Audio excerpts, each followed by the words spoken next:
Hey guys, what is up, and I welcome you to a new episode of the League of Myths series. Please don't forget to throw in a like if you do end up enjoying the video. But without much further ado, let us go into the first myth. This one submitted by Gershabad. How does Cassiopeia Ultimate interact with Katarina's Ultimate? Now the reason this one is interesting is because Cassiopeia does either stun or slow their target based on whether or not they're facing her. And while Katarina is using her ultimate, she's obviously spinning on the same spot. So how do the two ultimates interact? So for the first test case scenario, we have Katarina facing the Cassiopeia just before she uses her ultimate. And as she begins spinning, Cassiopeia fires off her ultimate and it actually stuns her.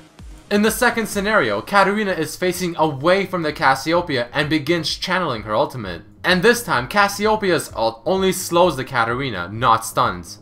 And for the last test case scenario, we tried our best to position the Katarina facing directly upwards to see if she will be stunned or slowed if she's facing directly up. And she got slowed because it is probably impossible to make her face directly up. She will always be facing one way or the other. So we can deduct that Cassiopeia's ultimate affects Katarina based on what direction Katarina was facing prior to her ultimate. The second myth of this episode: if Fiddlesticks fears Valor, which is the ultimate of Quinn, as the Valor effect is about to end, will Valor stay permanently on the field? So this is actually a very interesting interaction between Valor or Quinn and Fiddlesticks. As Quinn pops her ultimate and Valor, the bird, swoops in. This mode obviously only lasts for a certain amount of time.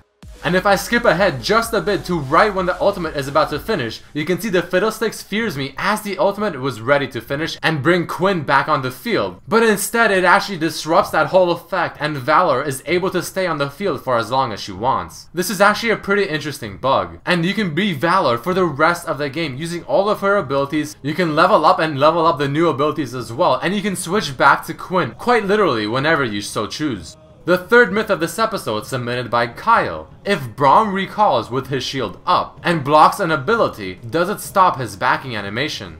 So Braum's shield will completely negate any damage that is thrown at him as a projectile for the first shot only. So since he does not take any damage, will it stop his backing animation? And in the first scenario, as Annie throws her Q, you can see that it does.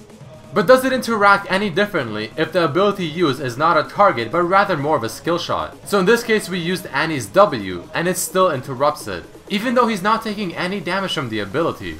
And just for testing purposes, we also tried this with an ability that stuns. And as I'm sure you can guess, it interrupts it as well. And the last scenario we wanted to try was with a snare type ability. So in this case, Lux's Q, but as you can probably tell, it also interrupts. Which again is interesting since Braum is not taking any damage. The last myth of this episode: if Lysandra uses her E, dies, revives, can she still go to that same E? So if you're unaware, Lysandra's E ability is an ability that she can use a second time to take its place, which can be very useful to gap close and to get away. But in the first scenario, as I use it and Pantheon kills me, I revive, and just as I revive, the E is completely gone, and I am unable to teleport back to it. But we decided to test it on Summoner's Rift as well, just in case the ability interaction works slightly different on the Crystal Scar. With the same principles applied, as I use my E, Pantheon hits me and kills me. But it seems just as I die, the E ability in my action bar goes on cooldown right away, even though the animation of the ability seems to still continue going. Alright guys, that unfortunately does mark the end of this episode of League of Myths. If you did end up enjoying this episode, please don't forget to throw in a like and share it with your friends. You can also submit your own myth for me to test for a chance to be featured on the next episode. And you can do so by either throwing down a myth underneath this video in the comment section, tweeting at RedmercyLOL, or on my Facebook fan page, also RedmercyLOL. But with that being said, I hope you guys enjoyed this episode and I hope to see you next time. Peace.